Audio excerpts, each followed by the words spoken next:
Hey guys, my name is Kai, and I apologize for the messy hair. I need a haircut. It's so bad. I don't even know how to style it at this point. It's a mess. But today is a really cool and special day because we get to start the very first episode of Road to Challenger. Now, if you've seen Road to Diamond or Road to Challenger series or Road to whatever, Road to Radiant series or whatever, you know that these series typically entail a lot of highlights or stream highlights, but that's not how I really want to go about it for this specific series. In TFT, every game is very different and the variance is so high that it's a little difficult to find stream highlights and then just put them all together and make it make sense. So instead, what I decided to do, because this is in fact an educational TFT channel, is that I decided that I wanted to take one VOD in particular on my grind to Challenger and VOD review it with you guys. Specifically, I am choosing VODs that I think have a lot to learn from, and I think that anybody else who's watching these, regardless of rank, either if you're high Challenger or you are Masters GM, these are good reminders, but even if you are lower ELO, these are things to keep in mind, or maybe you'll even learn some new things. So every episode, I will choose one VOD in particular that I think there's a lot to learn from, and at the very end of the episode, I'll put a little infographic showing how much we climbed after our first day. So yes, even though the endgame post lobby screen might say something like plat 4, plat 2, D1, D2, whatever, our actual rank might be different at the very end info card, and that is the reason why there is that discrepancy. But with that being said, even though I did give the series a lot of thought, I am still open to new suggestions, so please leave a comment below if you have any suggestions as to how I'm going to approach these future episodes. And just so you know, in the future episodes, the intro will not be this long. You just, it's the first episode. You need context, man. Come on. But with that being said, let's go hop into the VOD that I decided to show you guys today that I wanted to review with you, because I think there's a lot of good takeaways we can take away from this game. Let's go. Okay, so this is a game that I chose to VOD review with you guys because I think that there were two really big takeaways that we could take away from this game. So I really wanted to talk to you guys about that, and once those things come up, we will then discuss it. And again, I think this game was a really good learning opportunity, even if I didn't end up going first place in this lobby. So off carousel right up riff, I like to take the rod. Rod for me is probably my favorite start. I'm gonna also play this at 2x speed, but I think rod is one of the better starts. I know in higher elo and challenger lobbies, a lot of tier starts tends to be the meta. I like rod just because I think it's just a really nice flex item. You can get GG, you can slam. Rabadons is okay, Ionic is a really good slam, stuff like that, and I think that it's pretty flexible, and because it's not omega contested for tier, I think tier's a little, you get pretty narrow focused when you pick up a tier. You think, oh, Yumi reroll, oh, spell slingers, oh, MF, like these units, and with such a heavy emphasis on the Yumi reroll mascots with supers meta, I can see why everybody wants to take tier, but there's actually a bunch of comps that actually counter the Yumi meta, so I don't actually value it that heavily. I will be talking about that in a future video coming up soon, so hopefully that'll come up pretty soon. Anyways, so here we go. We get their augments, and so we have Ludens, Cybernetic, and Battle Mage. In this spot, I always almost take Ludens because Battle Mage is a little awkward to play around in the early game, and Cyber Shell, it's, Cyber is always not a bad option. You're like, okay, I got Cybers, but with Cyber specifically, especially Shell, when it gives you armor, I don't think it's very good just based off the current meta, because the current meta is so AP focused. So here you can see we have a Zoe pair, we have the Blitz pair, and we decided not to level. And we've decided to, even though we're holding on to the Zoe pair, knowing that we won't be able to get a Zoe in the next shop, if we were to level the 4 just to try to hit Zoe odds, we'd be forced to sell the Blitz pair plus a Vi just to play a weird Ashe double Zoe Renekton board. It makes no sense. So anyways, starting off with the lost streak, so that's why we don't slam any of the items. And so we're looking at our shop and we're going, oh, well, we at least have a Gadgeteen opener potentially. Let's just at least check out the items and play all 3 Gadgeteens. We see it's Ionic Spark. And so I'm trying to make a decision, like, do I want to play Gadgeteen or do I want to stick with this Ashe and Brawlers? And I actually opt to play the Brawlers with the Ashe instead. And the reason why is this: 1, I can make Econ here off the bat, but 2, because Gadgeteen, it's fine, but the problem is that I have a guaranteed Ashe 2. I don't have a guaranteed Zoe 2. I don't have a guaranteed Poppy 2 or whatever. I have no upgrades in the lot. I have no upgrades with Gadgeteens, but I already have an upgrade with the Ashe. Especially if I get a Yasuo at a certain point. Playing Laser Corp in the early game is such a strong opener that, being able to play that would definitely help me with my board. I think just hitting 1 Yasuo or 1 Laser Corp unit isn't that difficult in the early game, at least 1 more from my current spot, so definitely something that I would like to hit, or definitely something that I would rather play. Again, even though we have Ludens, it's not like it's bad with, like, you're not forced to play Spell Slingers if you take Ludens. You can play other comps too, it's totally okay. It might not be as effective, but it's still alright. Anyway, so we lose our lose streak here, which is kind of unfortunate, but that's okay. Doesn't really matter too heavily. We're preserving a decent amount of HP throughout these losses. Off the carousel, I actually see this Ezreal, which really catches my eye. And the reason why is because I already have an open Crit Glove, and I'm thinking, oh, this could potentially be a Renegade game. Not 100% sure, maybe just a potential Fawn in the future, but for now, I like to pick up the Spat early because I think Renegade Spat is one of the strongest Spats, especially in the mid game, because it's very easy to tech into 3 Renegade, especially if you have like a Silas and a Talon, which we already have.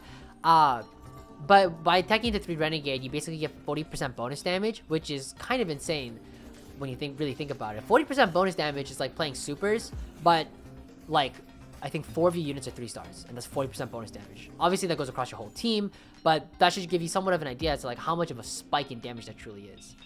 So again, we lose here again. It's unfortunate, and we don't really try to level to 5 and try to play for a win streak because again, our board is pretty weak. We don't have a lot of options.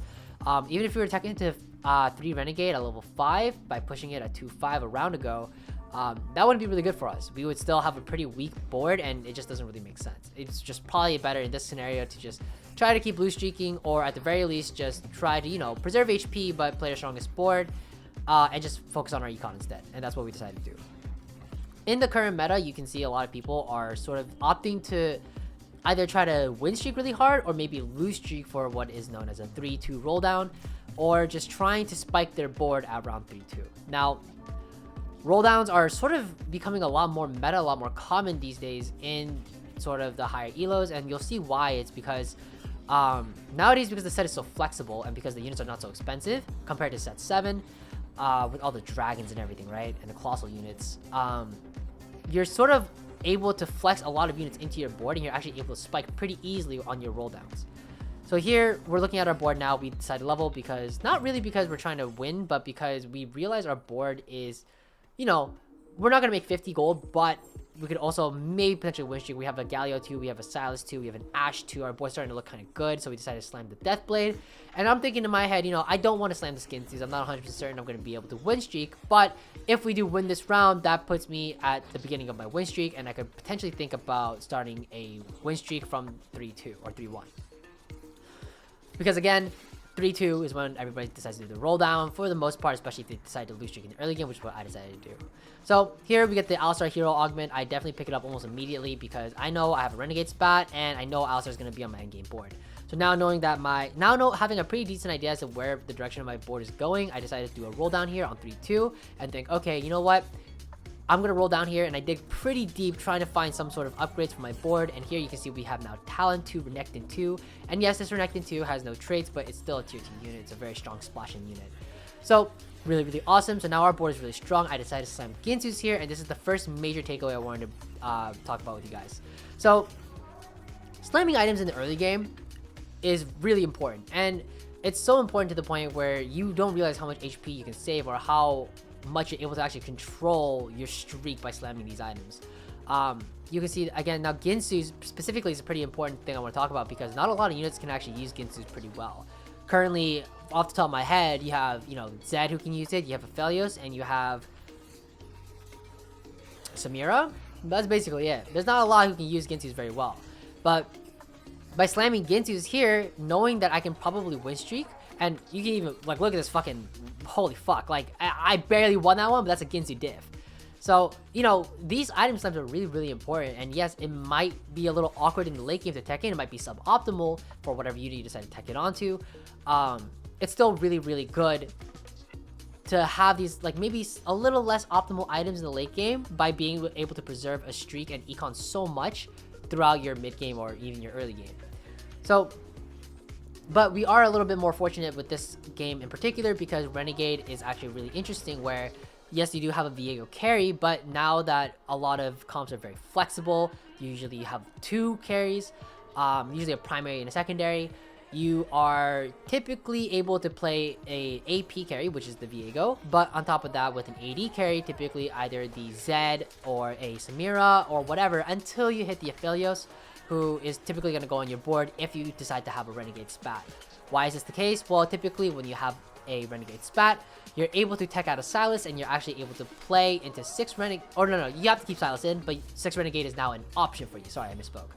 But here we hit the Alistar, upgraded because we took it out of the orb, and if you don't know why I left the orb on the ground, I highly suggest watching the TFT Summit recap tech video that I released, I think about, a couple days ago, 4 or 5 days ago, but I'll put it up in the info card up here, and there's a bunch of mechanics in there that maybe you're not privy to, but they will definitely help, optimize your game even if it's just a little bit.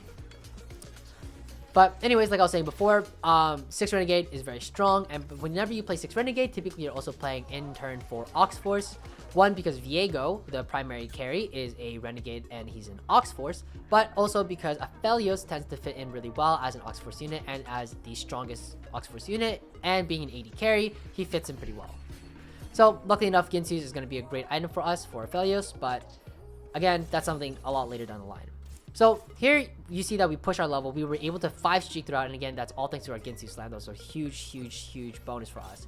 And here we're again digging pretty deep because we want to try to preserve our streak. We pushed level 7 at 4-1. We're rolling down trying to find upgrades. Here we were able to hit a Renegade Samira with Ginsu Deathblade. Pretty strong, mid-game carry. Not sure how well it's gonna fare for us, but at the very least, this is definitely better than our Ash 2 that we had earlier. Plus, we gotta get 2 civilian hit in with the Sivir and Sure Shot, and our board is definitely stronger than it was before. Now here we are going into 4-2 in the augment picks, and here we got Golden Ticket, Windfall, Bandit, Thieves 2. So, in this scenario, I am thinking these are all fine, but I still have a reroll left. And I'm scouting the lobby and I'm looking because I see that some of the top players in the lobby have combat prismatics. And this is a really important thing to keep in mind because, throughout this game, we've seen a Grey Augment, a Hero Augment, which everybody got, and then the Prismatic Augment. This is the augment that actually really matters. It has a lot of value into it. Now, typically, when you take a Econ Prismatic, sure, you'll hit a lot of units and stuff, but your power will come from, mostly 3-starring your units or finding really strong tier 2 units.